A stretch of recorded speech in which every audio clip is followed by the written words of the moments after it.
वो आरती करते करते बाबा बलात्कारी बताया जाता है। लेकिन उसी फिल्म जगत के अंदर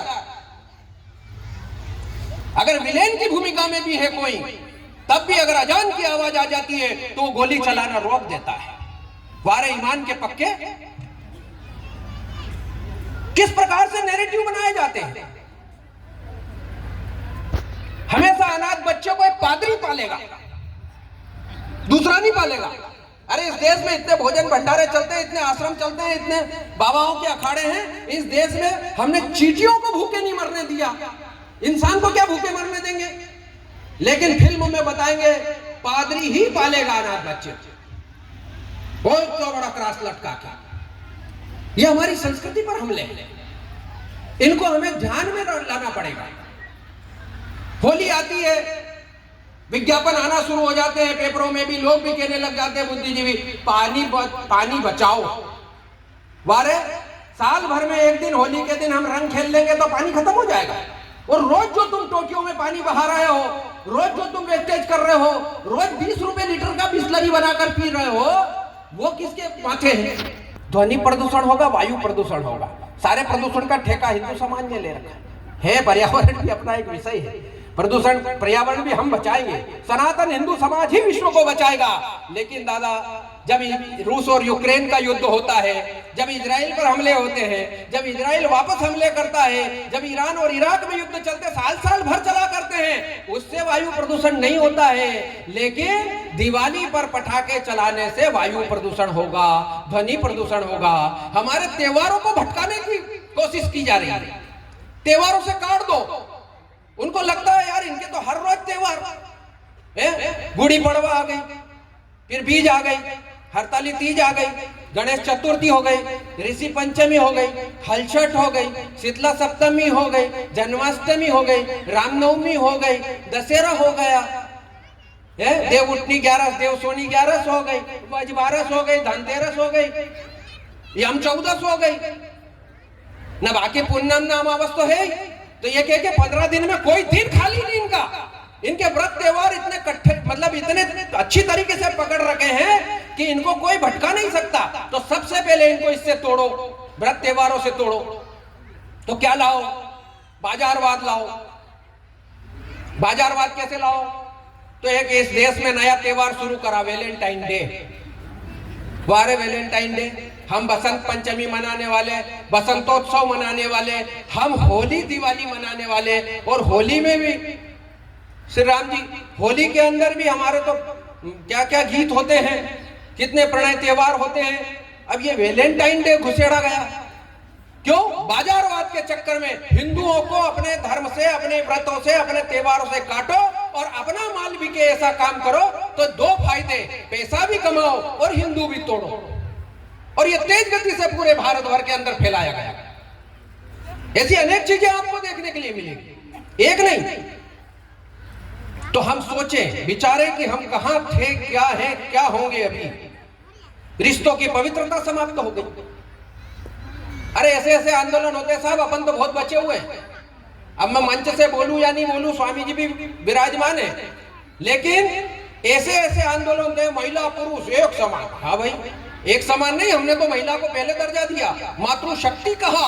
पुरुष तो बेचारा सहन शक्ति है, हमने इतना माताओं को सम्मान दिया। फिर भी मैंने एक बार देखा टीवी में भी, वो समाचार में, कुछ लड़कियां आंदोलन कर रही है। कैसा? तो बोले हमको पुरुष मूत्रालय में मूत्र विसर्जन करने का अधिकार दिया जाए। अब ये कौन सी मांग हुई? ये वामपंथी लोग इस प्रकार की धारणाएं फैला रहे इस देश के अंदर, इस समाज को तोड़ने का काम करने के लिए। जाति जाति में बांटो, महिला पुरुष में बांटो, अमीर गरीब में बांटो, सब में बांट करके, काट करके हिंदू समाज को समाप्त कर दो। और हिंदू सोया, भले 100 साल हो गए संघ को, काफी काम हो गया, सब हो गया, लेकिन बहुत बड़ा धड़ा आज भी हमसे अछूता है। वो एक बकरे और कसाई वाली कहानी सुनी होगी। एक कसाई के पास में एक पिंजरा था इतना बड़ा, और उस पिंजरे में बहुत सारे बकरे रखे हुए। कोई भी ग्राहक आता, वो पिंजरा खोलता, पिंजरे में से बकरे को निकालता और उन सब बकरों के सामने उसको काटता और काट पीट के उसको दे देता, बेच देता। ये बार बार हुआ तो उसके पड़ोसी ने आकर के पूछा कि यार तुम बकरे को निकालते हो, सबके सामने काटते हो, ये पूरे इतने सारे 100-150 बकरे कोई विरोध भी नहीं करते, कुछ चिल्ला चोट भी नहीं करते, तो तुमने क्या कर दिया? उसने जो जवाब दिया वो सुनना और गले उतरे तो मुझे बताना। उस कसाई ने जवाब दिया कि मैंने इन सब बकरों के कान में जा जाकर के एक बात बोल दी। क्या बोल दी? तुझे छोड़ के सबको मार दूंगा, तुझे नहीं मारूंगा। और ये कि ये कमोबेश स्थिति हिंदू समाज की है। अपना क्या हो रहा है? अभी तो कश्मीर में आग लगी है, अरे वहां के लोग ही जैसे होंगे यार। अभी तो वहां असम में ऐसा हो रहा है, वहां के लोग ही ऐसे होंगे। अभी तो वहां ऐसा हो रहा है, केरला में हिंदू अल्पसंख्यक हो गए, हाँ ठीक है, वो तो उनमें दम नहीं होएगा। माने ये स्थिति है कि हिंदू समाज पहले कराची से भगा, रावलपिंडी से भगा हिंदू, फिर कश्मीर से भगा, केरला से भगा, यहां से भगा, वहां से भगा। वो भाग मिल्खा भाग का पार्ट 2 बनाना पड़ेगा, भाग हिंदू भाग, जहां जहां मार पड़े भागता जा। लेकिन अब हिंदू भगेगा नहीं, अब हिंदू डटकर लड़ेगा, अब हिंदू डटकर खड़ा होगा और प्रतिकार करेगा। इस स्थिति में हिंदू समाज खड़ा है। और इसलिए पंच परिवर्तन की बात है, संकटों पे बहुत चर्चा हो गई। और सबसे बड़ी बात, भाई साहब संचालन कर रहे थे तो बोले बस अब ये भाई साहब बोलेंगे, इसके बाद भोजन का कार्यक्रम है। गजब विलेन बनाया मेरे को इन्होंने, यार यही बोल रहे हैं, बकबक कर रहा है, ये भोजन और हमारे बीच में कोई दीवार है तो ये है, ये दीवार कब गिरेगी? ठीक है, कोई बात नहीं, देश के लिए, भारत माता के लिए तो मैं गालियां भी खा सकता हूं, तो ये तो आपका तो प्रेम है। तो हमारी बात चल रही थी कि इस प्रकार से संकटों पर अगर हम चर्चा करते रहे तो उससे क्या फायदा है? समाधान पर चर्चा होनी चाहिए। समाधान क्या है? तो रामकृष्ण, मैं जैसे ही आया तब रामकृष्ण परमहंस जी का उल्लेख कर रहे थे स्वामी जी, तो मुझे भी एक घटना याद आती है। उन्होंने रामकृष्ण परमहंस जी से एक ने पूछा, दक्षिणेश्वर काली में रहते थे, सामने गंगा बहती थी, तो बोले दुनिया में 1000 साल से भी ज्यादा हो गए ये गंगा बह रही है, लोग आते हैं अपने पाप धोते हैं, तो अब तक तो पूरे भारतवासियों के पाप धुल जाना थे, सब मामला सेट हो जाना था, कोई पापी नहीं बचना था।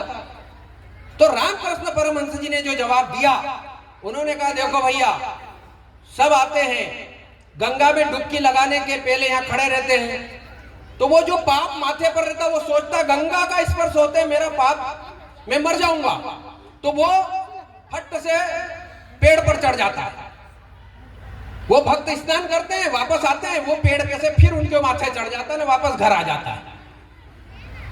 कहने का मतलब ये है कि संकट के बजाय उपायों पर चर्चा करें, और उपायों पर भी चर्चा ये करें कि जो कुछ बात हो, जो संकल्प हो, वो हम अपने घर तक लेकर के जाएं, उसको हम अपने घर तक क्रियान्वयन करें और उस पर हम 2 कदम आगे चलें, तो निश्चित रूप से भारत मजबूत होगा, सशक्त होगा। और करना क्या है? तो जैसे मतांतरण हो रहा है, कोई हिंदू हमसे क्यों कटता है? या तो हमने उसको प्रेम नहीं दिया, या तो उसको बराबर का दर्जा नहीं दिया, या तो उसको हमने हमारे दिल में जगह नहीं दी। अरे ये स्थिति हो जाती है साहब, पहले थी 2003 के पहले जब हम क्षेत्र में भ्रमण करते थे, ये स्थिति थी कि एक ईसाई बना हुआ सूट बूट पहनकर किसी की दुकान पर चढ़ता है, तो वो वहां का भी जो सेठ होता है वो आइए साहब, बैठिए साहब, चाय लेंगे, कॉफी लेंगे, अपनी गादी पे बिठाएगा। लेकिन एक जनजाति क्षेत्र से कोई पगड़ी बांध करके, टावेल लपेट करके आता है, उसको कहां बिठाते थे, उसके साथ कैसा व्यवहार करते थे, उसको किस भाव में सामान दिया जाता था? माने ये उदाहरण बता रहा हूं, बुरा मत मानना आप लोगों ने। सिंगाना के लोग तो बहुत अच्छे हैं, समरस लोग हैं, बड़ा दिल रखने वाले लोग हैं, लेकिन इस प्रकार की घटनाएं जिससे हिंदू समाज का अंग कटता है। हर हिंदू मेरा अपना है। हमने क्या कहा? सब में एक परमात्मा है, तुझ में राम, मुझ में राम, सब में राम समाया है। तो हर व्यक्ति में राम है, हर व्यक्ति में आत्मा वही है, तो हमारे लिए कोई पराया नहीं। और इसलिए हर गांव में एक मंदिर, कुआं, शमशान सबके लिए होना चाहिए। मंदिर में सब लोग दर्शन करेंगे, झगड़े से नहीं, प्रेम भाव से। लेकिन हर व्यक्ति को दर्शन का अधिकार है। मंदिर में दर्शन पर एक घटना मुझे याद आती है, एक प्रसंग है कनकदास जी महाराज का। उडुपी के अंदर एक मंदिर है भगवान कृष्ण का, और वो भगवान कृष्ण के मंदिर में कनकदास जी महाराज दर्शन करने के लिए गए। पूर्व दिशा में उनका मुख्य द्वार है, उस पूर्व दिशा के मुख्य द्वार से महाराज जी अंदर जा रहे थे। और कनकदास जी महाराज जो हैं वो हमारे लिए तो सब हिंदू अपने हैं, लेकिन कुछ ऐसा रहता है। तो उस समय में उनको तथाकथित अस्पृश्य मान करके और ये कहा गया कि आप इधर मत आइए, इधर से नहीं होंगे आपके दर्शन, आप एक काम करो पीछे जाओ पीछे जाओ। तो कनकदास जी चुपचाप पीछे चले गए। कहां पे? पश्चिम दिशा में। पश्चिम दिशा में जाकर के देखा तो वहां तो दीवार, वहां से कोई दर्शन हो रहे हैं क्या लाला के? तो वो भाव विभोर हो गए और भाव विभोर होकर के उन्होंने प्रार्थना की। और आप क्या देखते हैं, सामने जितने लोग खड़े हैं पूर्वी दरवाजे से भगवान का दर्शन कर रहे हैं, एक चमत्कार का अनुभव होता है। और कनकदास जी महाराज जिधर खड़े थे पश्चिम दिशा में, तो वो कृष्ण भगवान की मूर्ति अर्धव्रत हो जाती है, पूरी घूम करके पश्चिम दिशा में उसका मुंह हो जाता है और उस दीवार में एक छेद हो जाता है। और कनकदास जी महाराज उस दीवार से भगवान के दर्शन करते हैं, उस छेद से। आज भी आप उडुपी जाएंगे, हम तो जाते हैं दर्शन के लिए, पूरे भारत में घूमते हैं, तो उडुपी अगर जाएंगे तो आप याद से देखना, पूर्व दिशा में बड़ा दरवाजा है, लेकिन वहां से दर्शन नहीं होंगे, पश्चिम दिशा की खिड़की से ही हमको भगवान के दर्शन करना पड़ा। अरे जब भगवान ने भेद नहीं किया, उन्होंने भी पुकार सुनी और दर्शन दे दिए। राम ने सबरी के झूठे बेर खाए, राम ने निषाद को गले लगाया, राम ने केवट की नाव में बैठ करके पार हुए, उन्होंने किसी के साथ भेद नहीं किया। भगवान कृष्ण ने मेले कुचेले गरीब सुदामा जिसके पैरों में कांटे लगे, उसके पैर पखार करके खुद चरणामृत ले लिया। तो भगवान ने भेद नहीं किया। भाई आप और हम भेद करने वाले कौन होते हैं? सारे प्राणी जगत को अपना मानो, ये मानना शुरू कर देंगे, हिंदू समाज अपने आप सशक्त हो जाएगा, अपने आप ताकतवर हो जाएगा। फिर बात आई थी कुटुंब प्रबोधन की, दीदी सब बता चुके हैं। सबसे बड़ी इकाई हमारा परिवार होता है, और परिवार में संस्कार हो, परिवार मजबूत हो, तो हम भी निश्चित रूप से ये समाज मजबूत होगा। इसलिए 24 घंटे में एक बार मिलना शुरू करो। भोजन करना है तो ठीक है, हम सब लोग मिलकर के एक साथ बैठ करके भोजन करेंगे, लेकिन उस समय मोबाइल को बंद करके रख देंगे। भोजन तो करते हैं, इधर लड़का बैठा, लड़की भी बैठी है, माता बैठी, पिता बैठे, ससुर जी बैठे हैं, सब बैठ करके भोजन कर रहे हैं। लेकिन होता क्या है, एक बेचारी वो माँ होती है ना, वो परोस रही है। अब वो खाने वाले को पता ही नहीं है कि क्या बना है, इसका स्वाद कैसा आ रहा है, वो मोबाइल में रील पे रील सरका रहा है, रील पे रील सरकार। तो थोड़ी देर भगवान के लिए हम मोबाइल को पार्किंग में रख के सब लोग एक साथ बैठकर भोजन करना शुरू करें।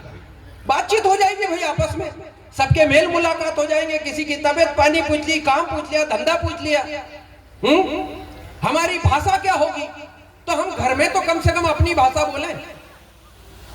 दुनिया आपको कहीं किसी यूनिवर्सिटी में निमाड़ी भाषा नहीं सिखाएगी, या अपनी जो भी मातृभाषा है घर में वो नहीं सिखाएगी, बोली नहीं सिखाएगी, वो हमको घर में ही अपने बच्चों को सिखाना पड़ेगा। आप अंग्रेजी, जापानी, फ्रेंच कहीं भी सिखा लोगे पैसे दे करके, लेकिन अपने संस्कार, अपनी बोली, इस पर हमको गर्व होना चाहिए। फिर हम लोग हिंदी में कितने लोग हस्ताक्षर करते हैं भाई, हम हिंदी में क्यों नहीं करते साइन चेक पर या कोई फॉर्म पर? हम अंग्रेजी में क्यों करते? कहां लिखा है, ऐसा कानून में लिखा है क्या अंग्रेजी में साइन होगी? अंगूठी छाप को भी तो पैसे दे देती बैंक। हम हिंदी में हस्ताक्षर करना प्रारंभ करेंगे, अपनी भाषा पर हम गर्व करेंगे। हमारी भूषा कैसी हो, दीदी ने जैसे बताया, ठीक है, हम पैंट शर्ट पहन सकते हैं, कोट पैंट भी पहन सकते हैं, जैसी आवश्यकता लगे, लेकिन भारतीय भूषा को छोड़ेंगे नहीं। कम से कम हमारे घर में कोई अच्छा यज्ञ हो रहा है, पूजन है, दिवाली की पूजा है, तो अब तो हम धोती पहने। अब धोती बांधते ही नहीं आती, तो हम कम से कम एक परिवार में एक बंदा तो धोती बांधना सीख जाए, एक बंदा साफा बांधना सीख जाए। परिवार में नहीं तो कम से कम कुटुंब में, 4-5 घरों का जो एक कुटुंब होता है, तो उसमें हम हमारी भूषा पहने ना। और विवाह की बात चल रही थी, विवाह में संस्कार के नाम पे कुछ नहीं बचा, कुछ नहीं बचा। हम आखिरी पीढ़ी है स्वामी जी, जिनको हल्दी मालिश की गई, पता नहीं इधर तो क्या बोलते हैं, मेरे गांव में पीटी बोलते हैं, पीटी मसना, और भी अनेक अनेक नाम है। तो आखिरी पीढ़ी, उसके बाद वो दुर्वा से हल्दी लगाते हैं, वारे, और उसका भी बड़ा एक पीछे वो पर्दा लगाएंगे, हल्दी का कार्यक्रम, हल्दी का कार्यक्रम, पीली साड़ी पहन के आओ। अरे दादा किसी के पास नहीं है तो तेरे ब्याह के चक्कर में वो पीली साड़ी खरीदेगी, मेहंदी के चक्कर में हरी साड़ी खरीदेगी, है? अरे भाई अच्छे से उसके अंदर जो कुछ भी डलता है, ऐसी एक हल्दी तैयार की जाए, उसको मालिश की जाए। विवाह के बाद 20 दिन घर से निकलने नहीं देते थे, कच्चा शरीर करके। अब तो पता ही नहीं क्या है। तो ऐसी कुरीतियां हमारे पास क्यों आ रही है, इसका क्या औचित्य है? मेहंदी भी तो वो बिल्कुल उस पर बैठ जाएंगे, एक यूं हाथ रखेगा, फिर फोटो खींचेंगे। तो इससे क्या होगा? इससे क्या होगा? लेकिन जो करना चाहिए वो नहीं करेंगे। मैं किसी का विरोधी नहीं हूं, आप करो खूब अच्छे से, खूब पैसा लगाओ शादी ब्याह में, लेकिन अपनी संस्कृति के अनुरूप करो भाई। अब वो निकला दूल्हा, यहाँ जानीवासे में रुकवाया था, यहाँ से घोड़े पे बैठा, चले, कोट पैंट टाई पहनी हुई, मई का महीना, पसीना ताप वो खुद भी हो रहा, सब आगे डांस डिस्को कर रहे, वो भी बेचारे सब पसीने ताप हो रहे हैं, बहुत चल रहा है। दो चार बेचारे बुजुर्ग, चलो रे टाइम हो जाएगा, मुहूर्त निकल जाएगा, उनकी कोई सुन ही नहीं रहा है। और बड़ी मुश्किल से धक्के मक्के दे दुआ के वो विवाह मंडप तक दूल्हा पहुंचा, कि उसके दोस्त जो उसके बड़े हितैषी हैं, शुभ चिंतक, वो जाके सबसे पहले पंडित जी को जल्दी कर लेना। तो मेरे बाप, ये जो कुछ करा तुमने 10, 20, 25 लाख का खर्चा, ये 7 फेरों के लिए किया था, ये उर्दंग बचाने के लिए नहीं किया था। वो 7 फेरे जल्दी कर लो। तो काहे के लिए करवा रहे हो? करो ही मत, रहने दो। तो कुल मिलाकर के हमारे संस्कार बचाना हमारी जिम्मेदारी है, हमारे कुटुंब की जिम्मेदारी। जन्मदिन कैसे मनाएंगे? वाह भाई, जन्मदिन हम केक काटे बिना जन्मदिन ही नहीं मनेगा। क्यों? केक काटना हमारी परंपरा नहीं है। हम तो प्रसाद बांटते हैं, प्रेम बांटते हैं। काटने पीटने का काम अपने पास नहीं है। विदाउट केक जन्मदिन मनेगा। फिर हम मोमबत्तियां बुझाते, कितना साल को? 5 साल, 5 मोमबत्ती लगाएंगे, फूंक मार के बुझा देंगे। क्या दर्शा रहे हो? क्या दर्शा रहे हो? कि 5 साल इसकी जिंदगी के वेस्टेज हो गए, खत्म हो गए, फूंक मार के बुझा दिया। हम जब भी घर से बाहर निकलते हैं, यात्रा पर जाएं, युद्ध पर जाएं, कोई इंटरव्यू देने जाएं, और अगर हमारी माँ या बहन या हमारी पत्नी आरती उतारती है और उसमें दीपक बुझ जाता है, रामायण का दृश्य याद आता है, मंदोदरी उतार रही है और उसका दीपक गिर गया, बुझ गया, वो कहती है अनर्थ हो जाएगा, अब शकुन हो गया, स्वामी मत जाओ युद्ध करने। माने हमारा दिया बुझाना अब शकुन, लेकिन जन्मदिन पे हम खुद फूंक मार के बुझाएंगे। अब शकुन को हम खुद आमंत्रित करेंगे और फिर कहेंगे कि बच्चे ऐसा करते हैं बड़े होके। क्यों नहीं करेंगे? हम उनको बोलना क्या सिखा रहे हैं? Mummy, daddy. क्यों? हमारे अपने शब्द माताजी, पिताजी, माँ, जिसमें एक आत्मीयता है भाई, वो आत्मीयता को क्यों छोड़ रहे हैं? डेड, जिसकी मौत हो जाती है, डेड बॉडी, तो वो डेड हो गया बेचारा। अब उसको जिंदगी में पहली बार में बोलना सिखा दिया, डेड मतलब मरेला आदमी, इसकी क्या इज्जत करना। मम्मी, मम्मी मतलब होता है जिसमें बॉडी को रखते हैं, तब वो तो मम्मी हो गई, खेल खत्म, क्या इज्जत होगी। भाषा बहुत बड़ी ताकत है और इस ताकत को हमको पहचानना होगा। और हम अपने संस्कारों, देखो अभी मकर संक्रांति आ रही, अपन वो उड़ाएंगे, पतंग उड़ाएंगे, खूब ऊंचा उड़ता है, फिर थोड़ी देर में कट जाता है, कट गया, फिर एक पेड़ लगाते हैं, वो पेड़ ऊंचा जाता है, वो हवा आंधी तूफान सब सहता है, पर कटता नहीं है। क्यों? उसका मूल मजबूत है, उसकी जड़ है। और ये पतंग भले आसमान में उड़ जाए, पर इसकी जड़ नहीं है, तो वो कटना ही कटना है। इसलिए हम अपने मूल को पहचाने, अपनी जड़ों को पहचाने, अपने मूल संस्कारों को पहचाने। अगर मूल से कट गए तो हम खत्म हो जाएंगे, समाप्त हो जाएंगे। जनसंख्या संतुलन की बात अपनी चली रही थी। शेर का बच्चा एक ही अच्छा किया, वारे शेर का बच्चा कहां से हो गया? वो इंसान का ही तो है। तो क्या शेर का बच्चा एक ही अच्छा, कम पैदा करना, मैंने कहा कितनी जमीन है? क्या 50 एकड़। मकान तो के 3 है, कार भी है, एक दुकान भी डाल रखी, और बच्चा एक ही। अच्छा, अरे भगवान ने तुमको इतना दिया भाई, इतना दिया, उसके बाद एक ही अच्छा करके क्यों बंद कर रहे हो?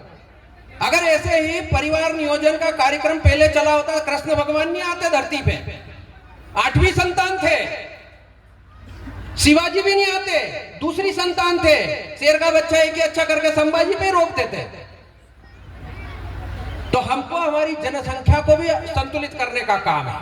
और मैं तो भगवान की कसम कहता हूं, भाई साहब सब बैठे हैं, स्वामी जी बैठे हैं, मेरे दिल से मैं दुआ निकलती, हमेशा प्रार्थना निकलती, किसी के भी यहाँ नवविवाहिता के यहाँ, भगवान पहली खोल हमेशा लड़की की देना, पहले खोल में लड़का देना ही मत। क्यों? लड़का हुआ तो वो यूं समझते हैं कि कोई नूर आ गया, अब तो अब बंद कीचड़, अब दूसरा नहीं करना। क्यों? कौन पालेगा, कौन पोसेगा? क्यों? इतना बड़ा अपना कुटुंब कबीला लेके बैठे हैं, वो फटाफट तो दोनों साथ साथ बड़े हो जाएंगे, कौन सी बड़ी बात है? तो हम एक तो इस धारणा को बदलें।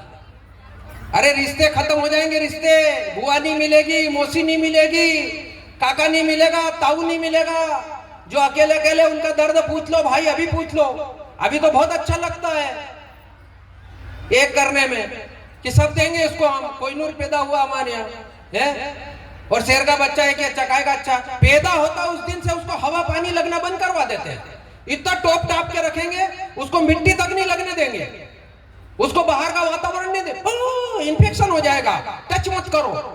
अरे इतना कमजोर लीच पीछा पैदा बड़ा करेंगे तो वो क्या आने वाली चुनौतियों से क्या लड़ेगा? क्या लड़ेगा? हम आखिरी पीढ़ी थे, और आप लोग हो सकते हैं कि अगली पीढ़ी में वो संस्कार डालें।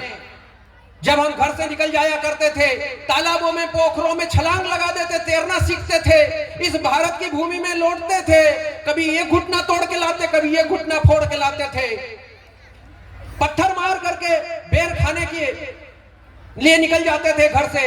अरे बच्चों को क्या आता है? क्या आता है? ट्विंकल ट्विंकल लिटिल स्टार, देखो कितना अच्छा बोले, कितना अच्छा बोले। अरे कहां भाई, हम किस पीढ़ी को पैदा करके जा रहे हैं? आने वाली नस्ल ऐसी तैयार करके जाए कि इस भारत माता को और भारत राष्ट्र को सुरक्षित, सशक्त और अजेय शक्ति के रूप में खड़ा करने वाले लोग दे करके जाए। हम देना तो सीखे इस समाज को। हमारा भोजन कैसा हो गया, भवन कैसा हो गया, हमारे भवन में क्या कुछ हिंदू प्रतीक चिन्ह है? अपने मकान में, मकान छोटा होगा चलेगा, लेकिन लगना चाहिए कि हिंदू का मकान है, उसमें बैठे तो एक शांति का अनुभव होना चाहिए। हमारा भ्रमण कैसा हो गया? भ्रमण माने घूमने जाना, तो घूमने कैसे जाते हैं? पति पत्नी दो इकट्ठे हुए से मतलब वो बेचारे कभी कभी एक साथ मिलके बातचीत करके तैयारी करते हैं कि अब जाना घूमने, तो दो इकट्ठे हुए, चलो कहां तक? गोवा की ट्रिप करके आते हैं, शिमला की ट्रिप करके आते हैं। क्या है वहां? भारत की पवित्र भूमि है, लेकिन हम वहां किस उद्देश्य से जा रहे हैं? हमारे भ्रमण का तरीका बदलो। हमारे भ्रमण का तरीका होना चाहिए कि हम सब कुटुंब के लोग इकट्ठे होकर, मेरी बहन भी रहेगी, जीजा भी रहेंगे, ये भी रहेंगे, वो भी रहेंगे, और हम इकट्ठे होकर 25 लोग 20 लोग जाएंगे। 8-15 दिन के लिए नहीं, 24 घंटे के लिए। लेकिन कहां जाएंगे? हम भ्रमण करने ऐसी जगह जाएंगे जहां से हमको, हमारे परिवार को प्रेरणा प्राप्त हो सके।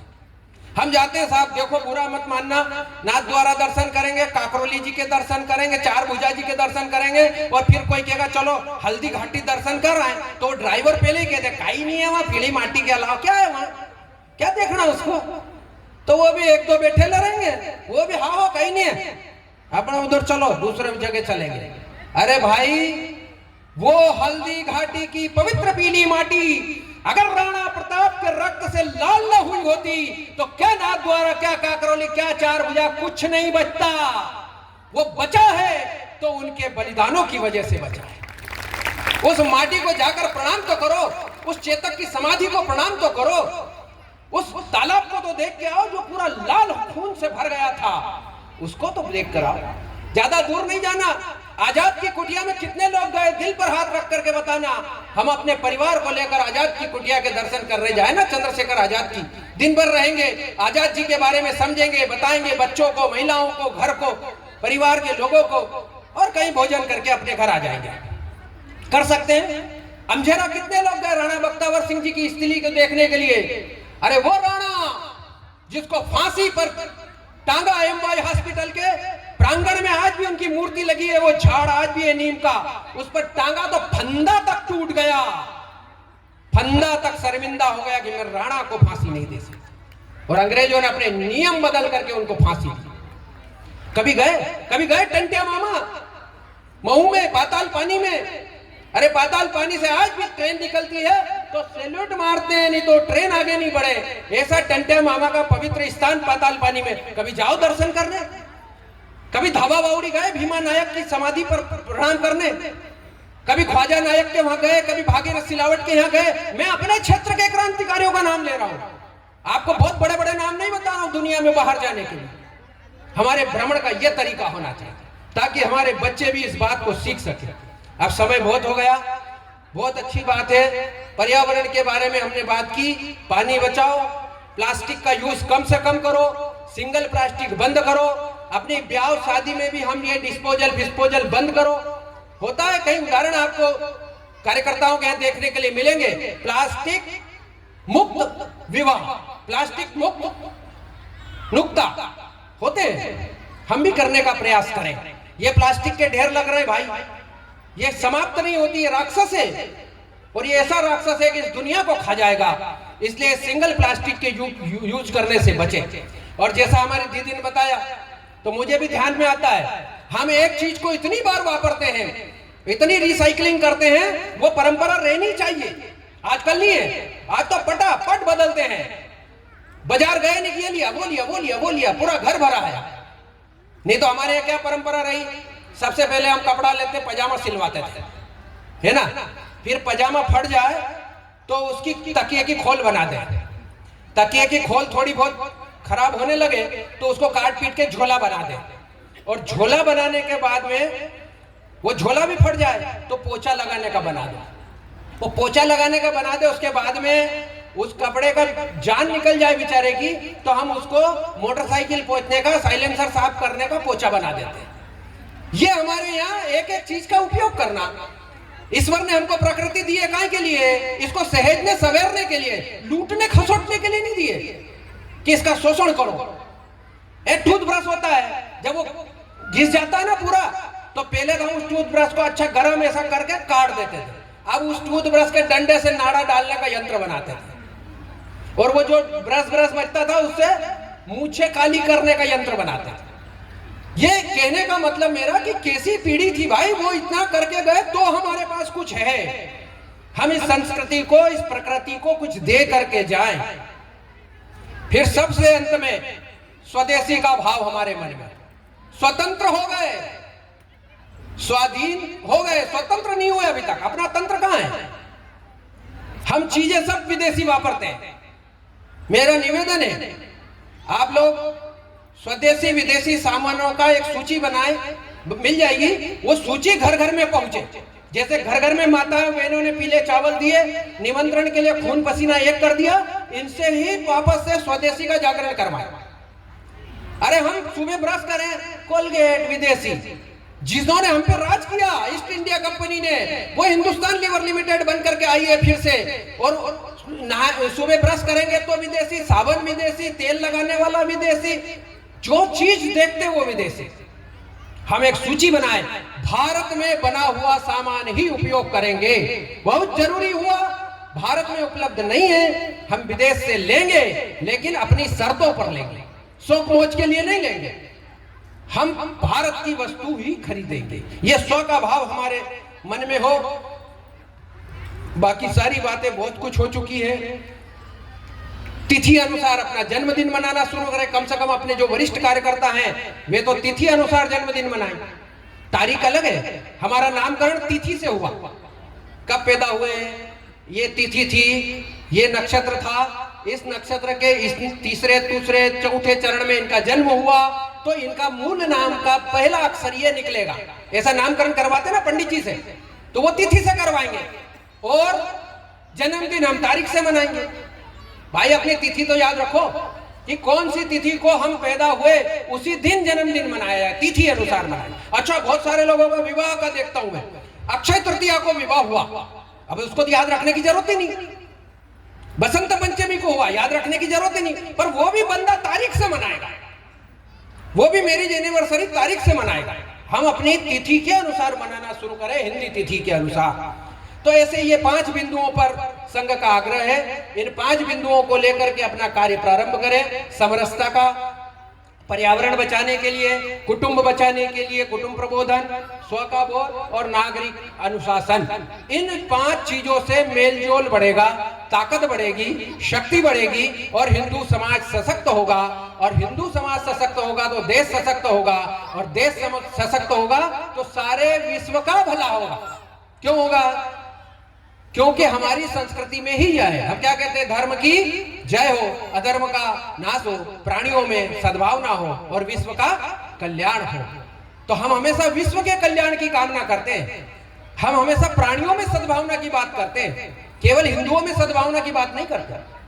तो भारत सशक्त इसलिए करना है कि सारी दुनिया को बचाना है, सशक्त करना है। और इसलिए इस प्रकार का संकल्प लेकर के अगर हम बढ़ेंगे, अपने अपने घरों में पहुंचेंगे, तो मुझे लगता है स्वामी जी का समय देना, सब ऐसे समाज प्रमुखों का समय देना, और विशेषकर जो संयोजक थे हमारे खेमा जी सेप्टा और अन्य जो कार्यकर्ता जो दिन रात मेहनत करके इस प्रकार का एक सम्मेलन, ये सार्थक सम्मेलन हो पाएगा जब हम अपनी इन संकल्पों को, इन 5 चीजों को लेकर के आगे बढ़ेंगे। इनमें कोई पैसा नहीं लगना, कोई बाहर नहीं जाना, कोई अकेलेपन का भाव नहीं, मैं अकेला ही करूंगा, ये जो भाव है ये भी भाव समाप्त हो जाएगा और हम सब मिलकर के इस देश को एक सशक्त और मजबूत राष्ट्र बनाएंगे। अटल जी की कविता है कि जब चले थे तब थे अकेले, जब संघ की स्थापना हुई डॉक्टर साहब अकेले थे, जब चले थे तब थे अकेले, आज हुए इतने तब नहीं डरे, भला हम डरेंगे?